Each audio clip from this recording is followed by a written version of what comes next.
Sattler Files. Welcome back to the Sattler Files, and this is our segment called Business Matters. I'm joined by Jmie Haolroyd, Managing Director of Stratosfear. Now, for people who haven't heard this segment before, Jmie, what is Stratosfear? What do you do? Stratosfear is a strategic management and business advisory firm. So what does that mean to people? Yep, tell me what it means. Typically, we get involved with companies that have issues. So what we want to do is we want to build value for our clients. We want them to build a strong, sustainable, valuable business that ideally at some point in future they can sell at a significant return for their years of investment. So the clients we get involved with are typically those ones that have constraints because they're growing or growing too fast, or they Not a bad problem to have. Well, it would be a good problem at the moment. It would be a very good problem to have, I would say. But we'll talk about, some of the, sometimes it sounds like a great problem to have, but it can be very stressful and, very time intense. We also get involved with a lot of distressed turnarounds. Now, we want to get them before they're too distressed, but typically, what is too distressed? Is that when it's time for the liquidator? Or before that, yeah. Or before that. So just probably before that point where there's not too much that can be done. So, and again, that's another incredibly stressful time. And our third group of clients are probably the high potential early startup entrepreneurial type clients. And again, we're very selective about the ones that we deal with in that area. For us, our success in our business model has been built on choosing the right clients. So if we don't have the right clients, people aren't prepared to listen, understand what we're trying to achieve, and take a longer term view, then it tends to be a bit more difficult. So. No, I can understand that it would be. I mean, there are a lot of important issues when it comes to setting up your company, setting up your business, and as we referred to last week, you talked a lot about people and people in a company, how important they are, but also how important it is to hire the right people. Well, a company only is a collection of people, right? True, and one of the things I find really interesting... You can have the best idea in the world and the best product in the world, but if you haven't got the right people doing it for you... Yeah, no, exactly right. So, but everything is about people, whether it's internally, whether it's externally, whether it's selling to clients. You've got to have, if you're not a good people manager, you're probably going to struggle to run a good business. And it's interesting that most of the really, really successful businesses, they have really good people management. They also really have good systems and processes in place. So, and they've thought about, it doesn't happen by accident.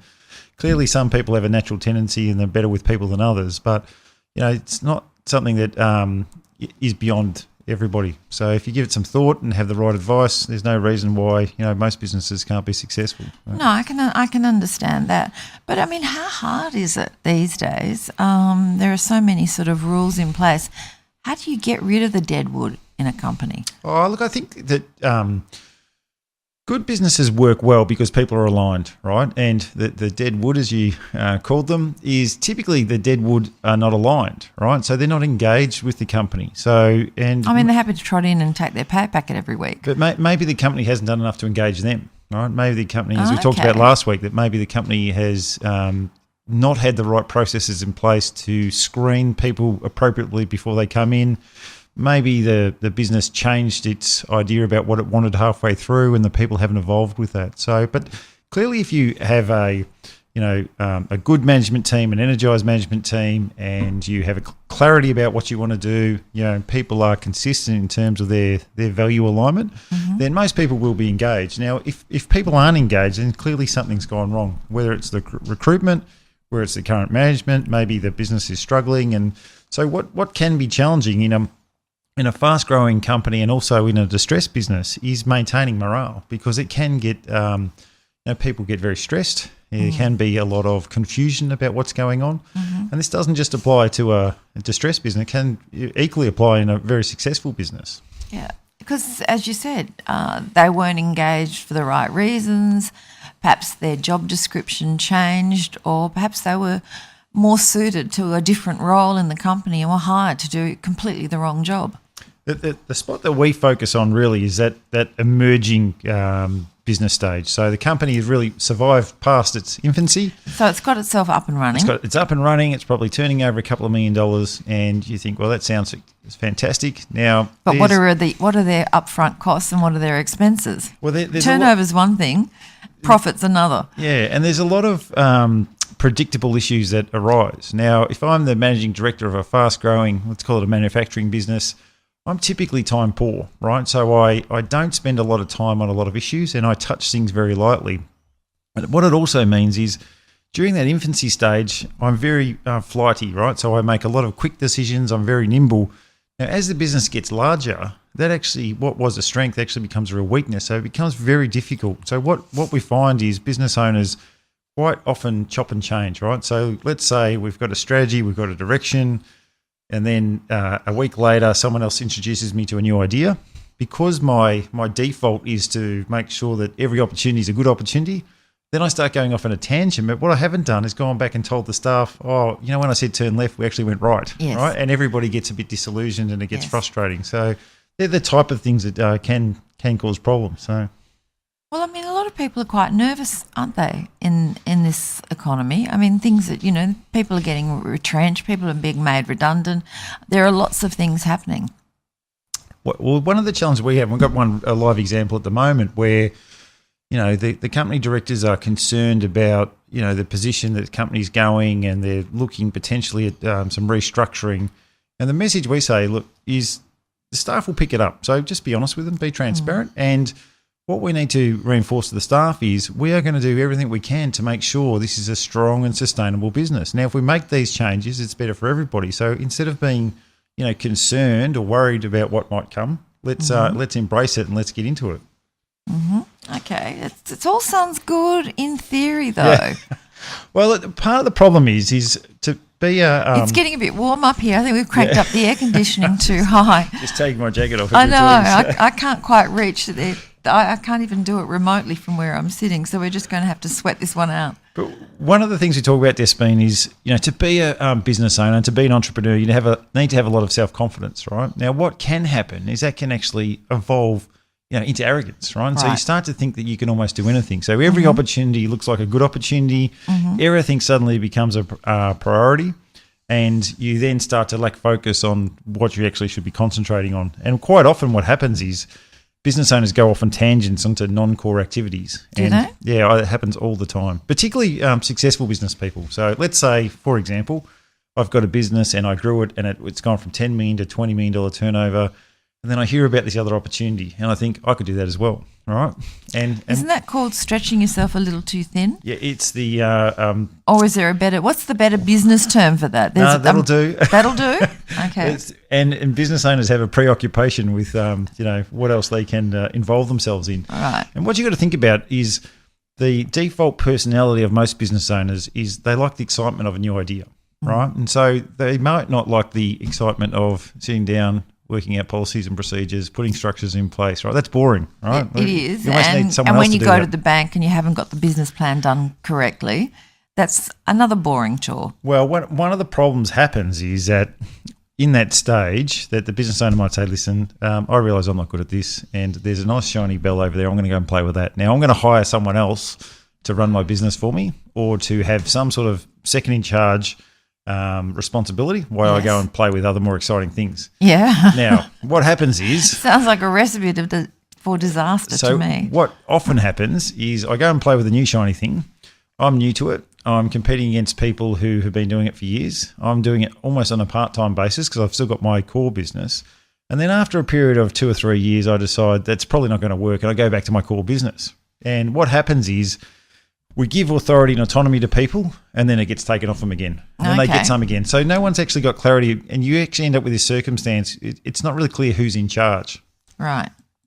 So how do you deal with this then? Well, it's about setting clear parameters. So what we want is we want to have as much certainty and agreement as we can. If we maximise certainty, we maximise agreement, things become simple.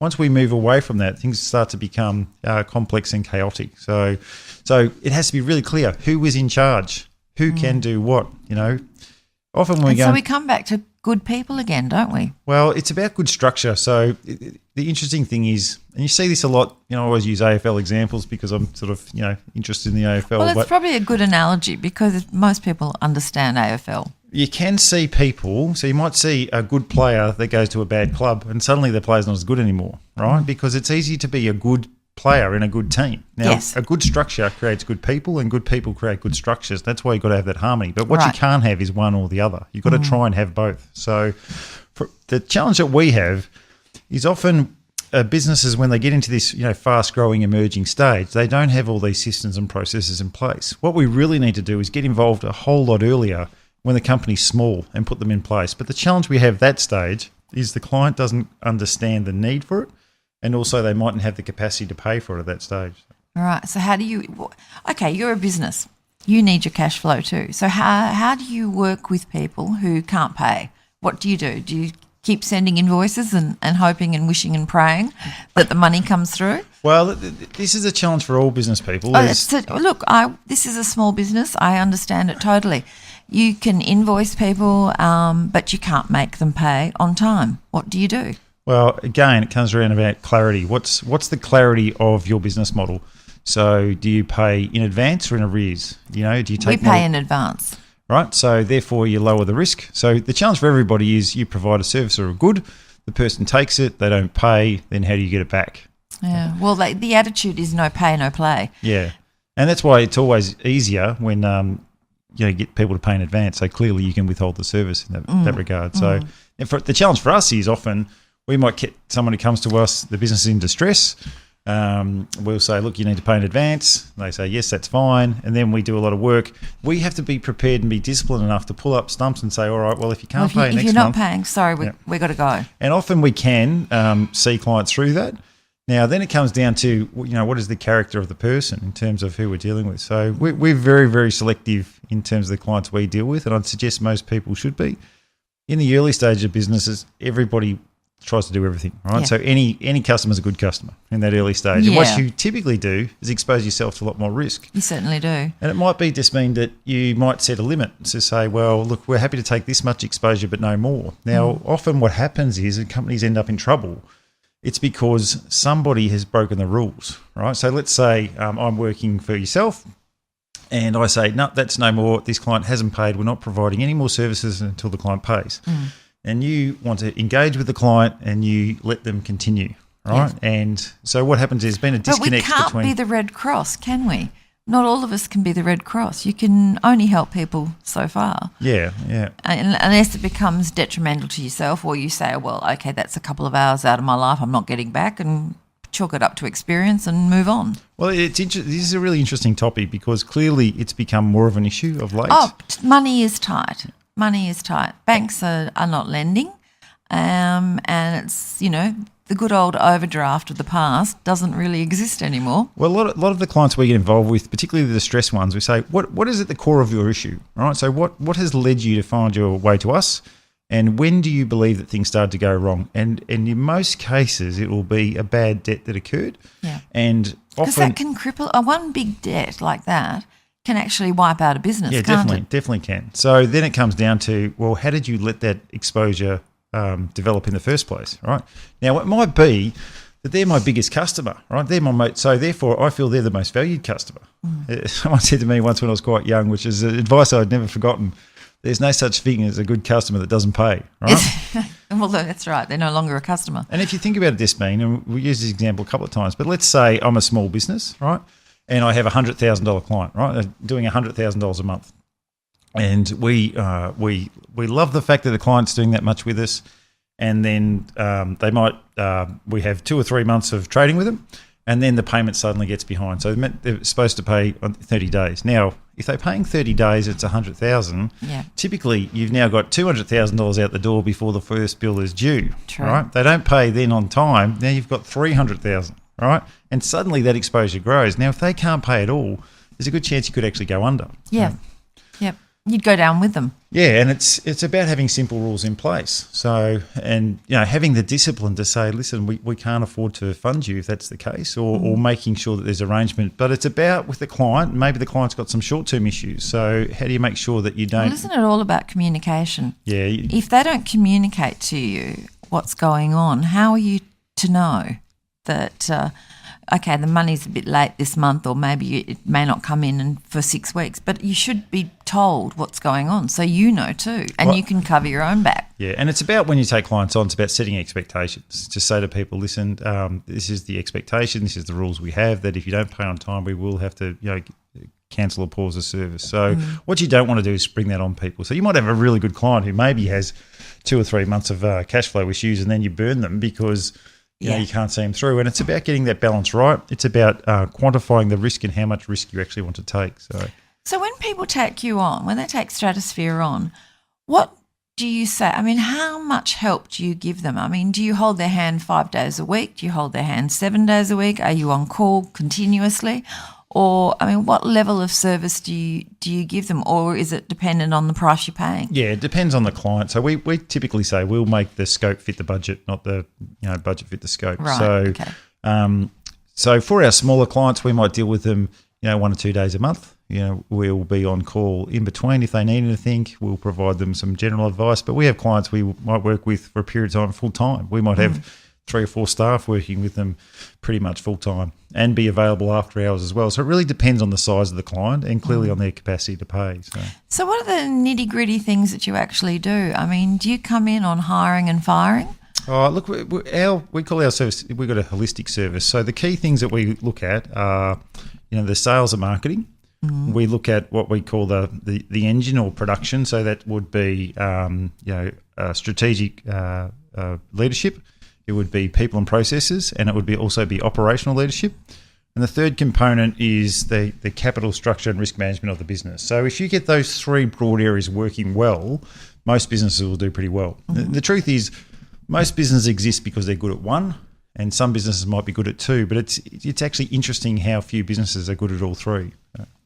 Is that because they haven't taken the right people on in the beginning, or they haven't thought out their business model properly, or perhaps they haven't had Stratosfear in from the beginning, so these things have been neglected? Most businesses reflect the personality of the leadership, right? So the reason they're strong in one area and deficient in others is probably a reflection of the leader. So let's say I'm really entrepreneurial and I'm really good with people and I'm really focused on sales, but I've probably got no idea about accounting. I've probably got no idea about risk management. So you don't know how to go and chase the money. No, and it's not a natural tendency for me to do that. Yes. So what I have to do then is say, listen, I've been successful, but really what I need to do is complement my skills with the skills of people who have a different view of the world. Now, one of the problems in business is we meet someone and go, they're exactly like me. I love that person, right? And what you do is you fill a business full of the same sort of people, and therefore it's always deficient in that other key area. So, and this is why, some of the conversation I think gets lost. But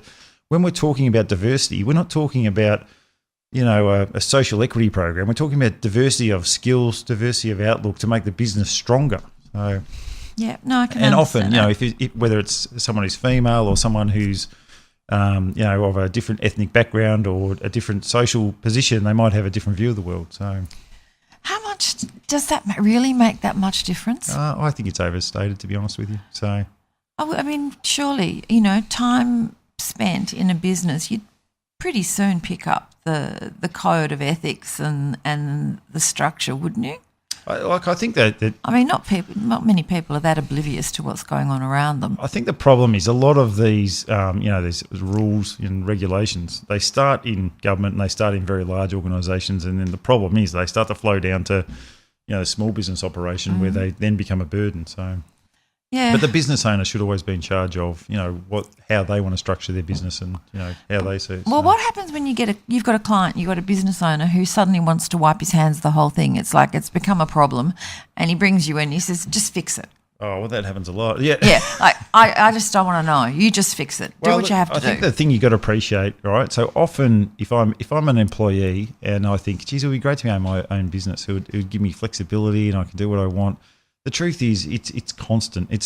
I sort of like it. It's like looking after a newborn child all the time. There's no time off. There's no break. There's no time off. There is no break. Right? And now occasionally you might be able to bring in a babysitter and get some time and space to yourself. But and go to Bali for a week. But the problem is still going to be there. Like the baby is still going to be there. And the truth is too, if we need to think about business in terms of life cycle, but if we don't teach the baby, if we don't give the baby rules, then the baby becomes harder to manage. So. The baby would become very hard to manage, I would imagine. Yeah. just, you may not want to answer this question, but what sort of money does it cost to bring Stratosfear into a company? Oh, look, it typically depends on the client, right? So, are you tax deductible? Yeah, no, certainly we're there you tax go. deductible expense. But for a smaller client, it might be a couple of $1,000s a month. For our larger clients, it might be $5,000 or $10,000. Because if I was listening to us now and hearing all the things that you can do, my next question would be, okay, how much? Yeah. Because your price point is very important.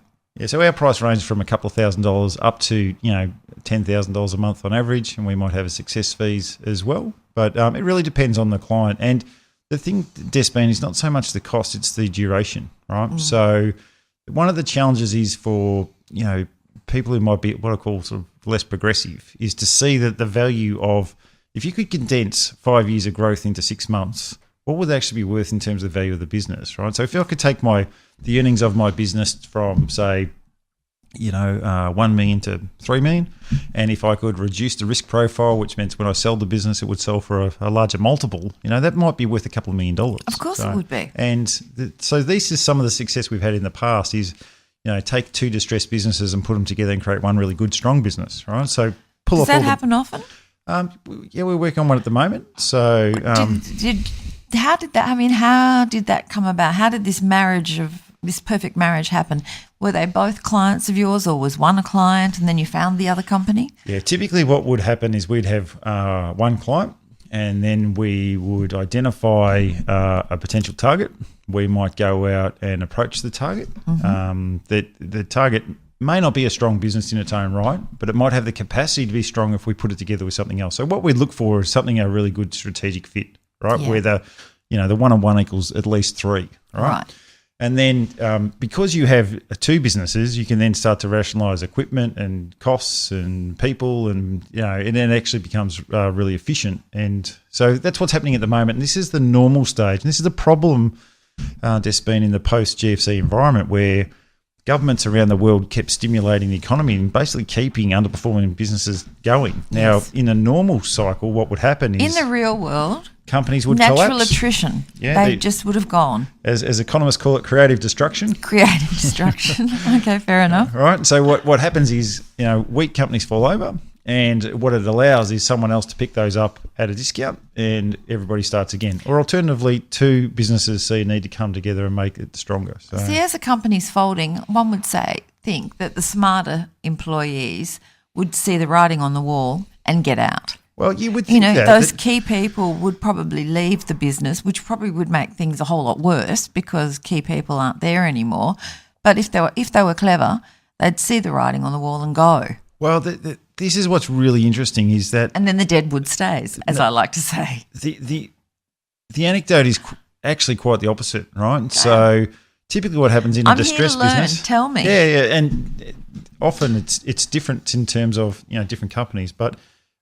in very large businesses like banks and insurance companies, all those sort of things, or Qantas or a company like that, is the good people when they're offered a retrenchment know they can get a job somewhere else, so they get the big check and they go and do something else. Mm. In a small business, what happens is the distress of the business and the need to survive means that the people who underperform typically won't survive. Right? They will be cut, or they'll be you've got to upgrade the people, or you've got to get rid of them, and that's just a natural part of a business evolution. But surprisingly, the good people find it very difficult to say, I've put in my heart and soul into saving this business. They find it really hard to walk away. So that the idea that good people walk out the door is not actually correct. Right. Now, it depends on the leadership. If the leadership are connected with the core people. I always have that rats leaving the sinking ship analogy in my head. Yeah, well, in a very large business, that might be the case. But in an SME business, it typically tends to be the opposite. Now, the people will be fairly committed to the business owner, and the business owner is committed to them because he knows he needs them to survive. Yeah. So,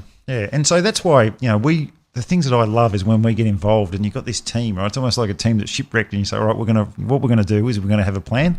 We're going to build a bonfire. And we're going to fix the boat. And we're going to get off the island. And Gilligan and I are going to get out of here and we'll find our way back to shore. And we do have a few Gilligans and a few professors. I'm sure you do. And a few captains and a few Michaels and all of the rest of it.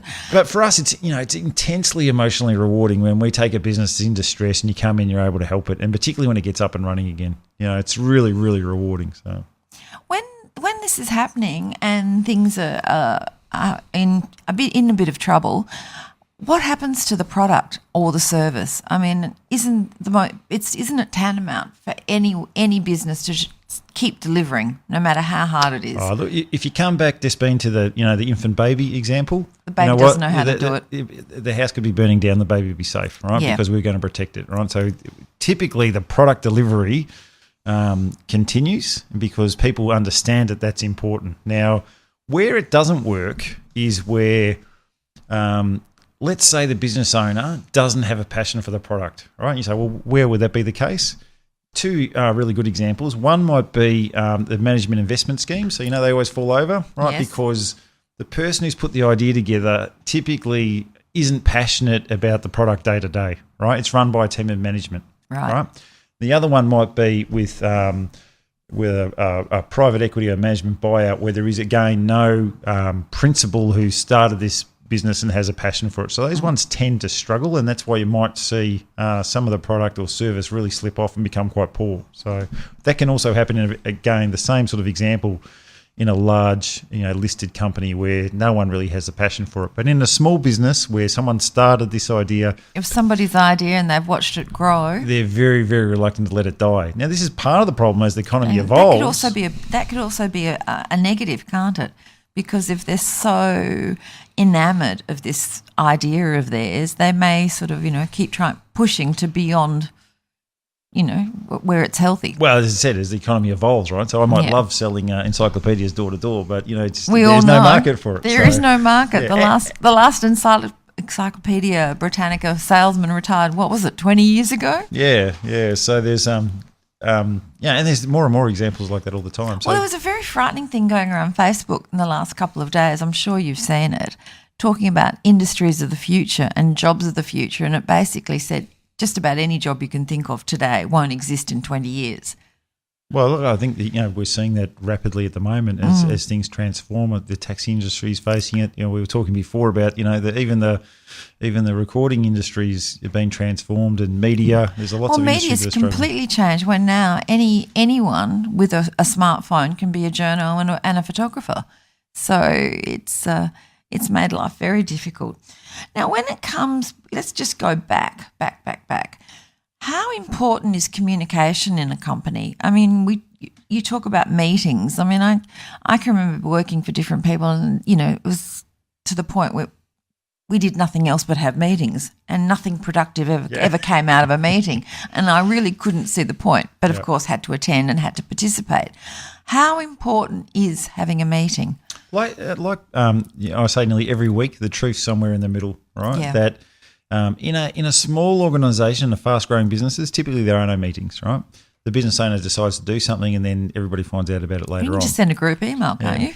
Yeah. Or an SMS. Yeah, well, as companies get larger, the meetings become more important, right? And often you don't realise how important they are until you don't have them. So obviously there's the other extreme where people have got no work to do, so they actually create meetings. This is very much closer to the truth to what I was referring to. It was basically we were having meetings because there was nothing else to do. Yeah. So they needed to keep the staff engaged in some form or another.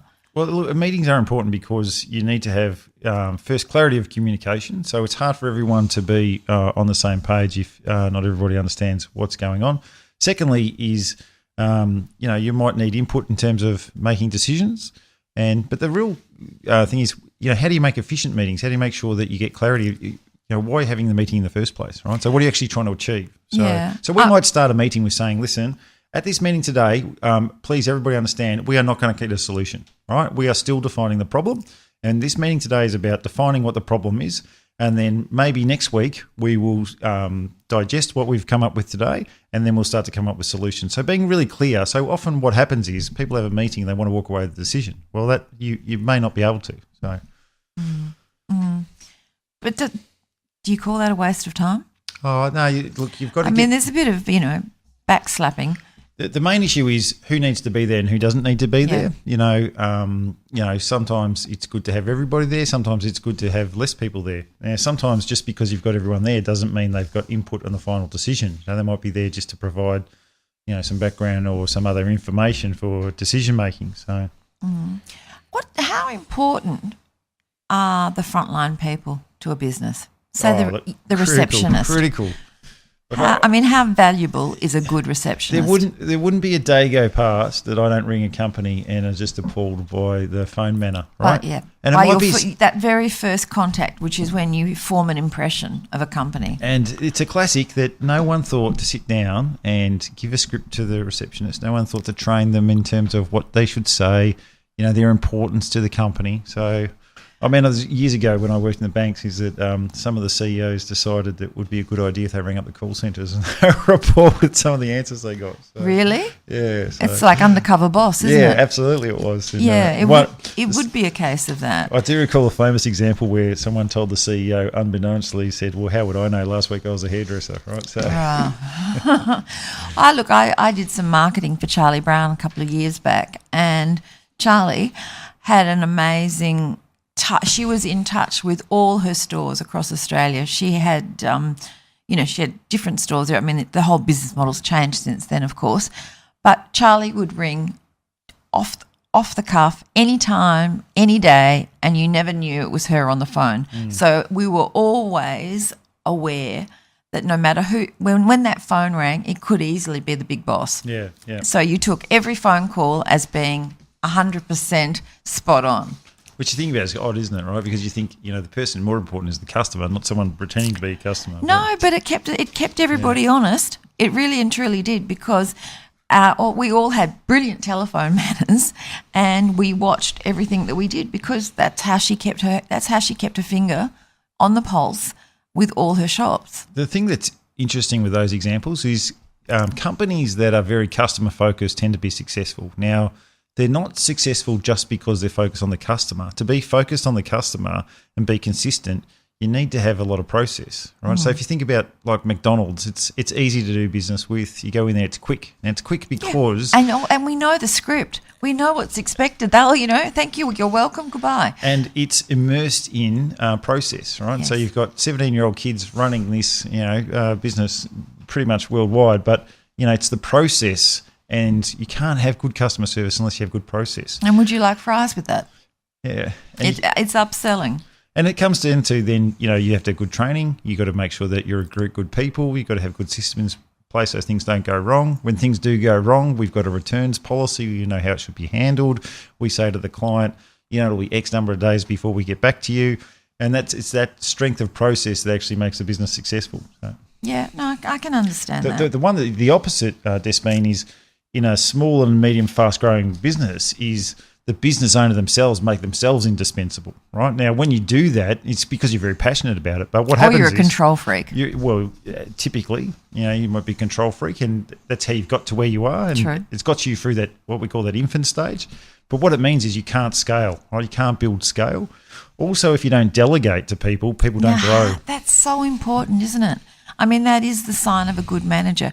If you don't know how to delegate and you think you know how to do everything better than anyone else does and want to do it all yourself, you're not going to go anywhere. Yeah. And this, this sounds like, and I can hear the listeners out there thinking, well, that, I can understand in a small business, but I use the example, and I'm sure they won't mind me using this, but we had, as you know, we had Bomber Thompson over a few months ago. Yes.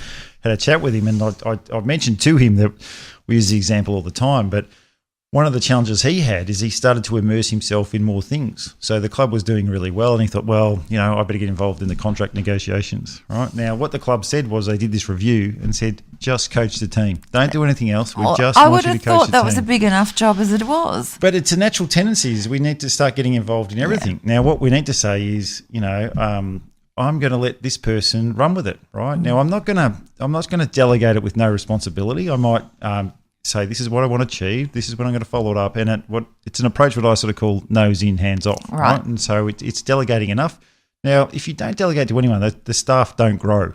The staff don't grow. You're going to be stuck there doing the same thing all the time. Now, often you almost have this pathological need where the business owner needs to be needed, right?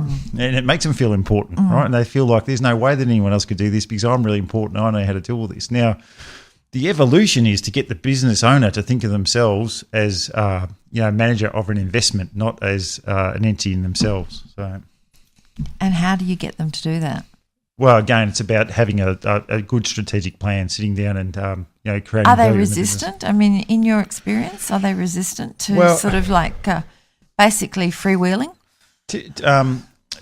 Again, and we're talking in stereotypes here, and this is certainly not every business, but I can certainly think of a fairly famous example a few years ago where I got called in by the bank to talk to a gentleman whose business was going really well. Now, I could see that it was going way too fast. It had a lack of structure.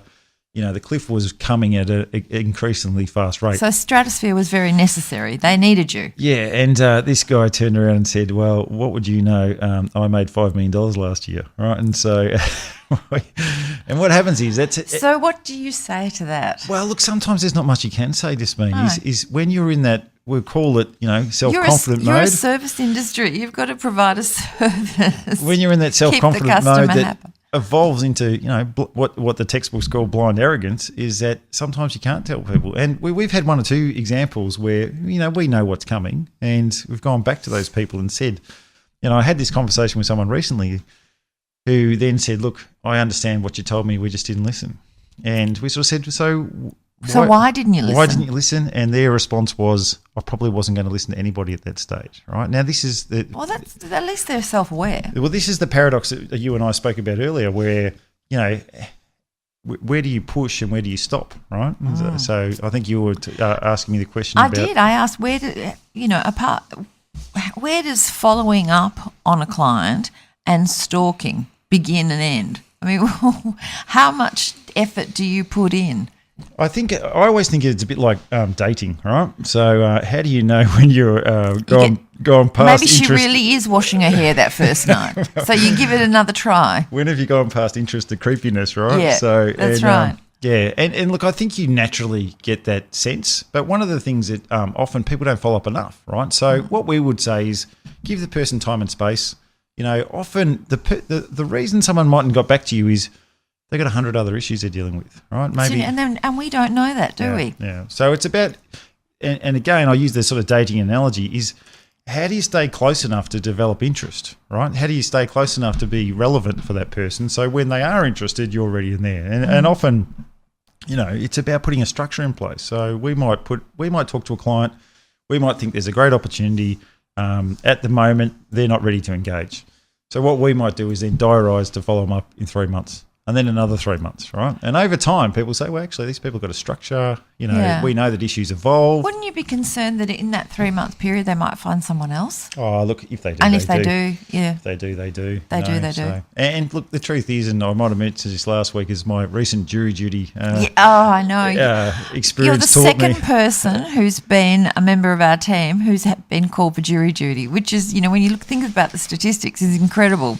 But, the takeaway from that was, for the listeners, I was stuck on a jury and two people on that jury were never going to agree with the rest of us, no matter what evidence, no matter what they're just not going to agree. And I think sometimes you just have to accept that, maybe the client's not ready, maybe they're not the right client, maybe you just don't have a natural fit. So, but I always recommend, a structured sort of follow-up program. And if the client's interested, you'll get that sense. And maybe, maybe they're not interested now because they're dealing with issues. Maybe as their business matures more, they might be ready. So if they keep saying yes, yes, yes, but I'll get back to you, what do you do? I mean, I'm surely in this day and age, people would just say, look, sorry, not interested, and cut the conversation off. Look, it depends. It depends on your business model, right? Now, it depends on the client. Now, if it's a run-of-the-mill client, how much effort are you going to put into chasing it? If it's your tier one dream client, the sky's the limit. Then it's worth chasing. Yeah, right? Of course it's worth chasing. And for us, it's about making sure that the businesses have clarity about what their ideal client looks like.